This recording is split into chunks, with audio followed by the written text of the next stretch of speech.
তাইওয়ানকে কেন্দ্র করে চায়নার সাথে জাপানের উত্তেজনা নতুন মাত্রা পেতে যাচ্ছে।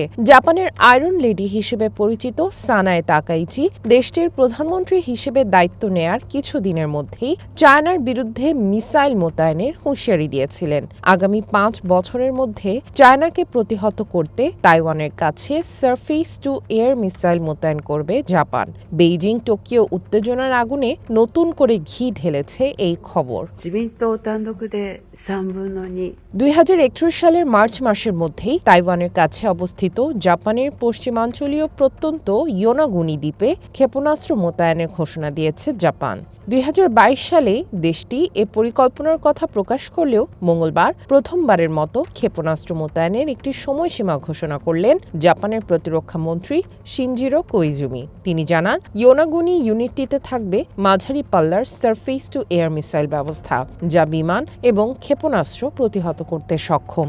জাপানে তৈরি এই ক্ষেপণাস্ত্র ব্যবস্থার পাল্লা প্রায় 50 কিলোমিটার এবং এটি 360 ডিগ্রি কোণে কাজ করতে পারে। এটি একসাথে 100টি লক্ষ্যবস্তু ট্র্যাক করতে এবং 12টি লক্ষ্যবস্তুর উপর হামলা চালাতে সক্ষম।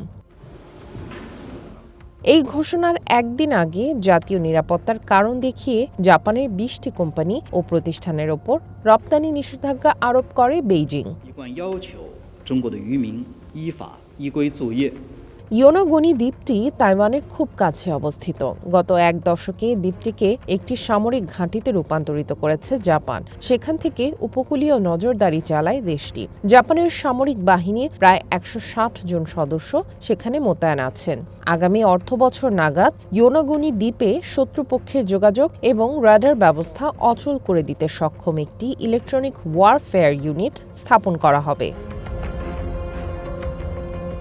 গত বছরের নভেম্বর থেকে বেইজিং ও টোকিওর মধ্যে উত্তেজনা চরমে। জাপানের প্রধানমন্ত্রী সানায়ে তাকাইচি তখন বলেন যে তাইওয়ানে কোনো হামলা হলে জাপান তার আত্মরক্ষা বাহিনীকে সক্রিয় করবে। পার্লামেন্টে দেয়া তাকাইচির ওই বক্তব্যে চায়না জাপান সম্পর্ক তলানিতে ঠেকেছে। এর প্রতিক্রিয়ায় যুদ্ধজাহাজ পাঠিয়ে বিরল খনিজ রপ্তানি সীমিত করে পর্যটন নিয়ন্ত্রণ, কনসার্ট বাতিল, এমনকি তাদের পান্ডাগুলোকেও ফেরত নিয়ে যাওয়ার মতো পদক্ষেপ নিয়ে চাপ সৃষ্টি করে আসছে চায়না। সামিয়া জান্নাহ, ওয়ান ইন্টারন্যাশনাল ডেস্ক।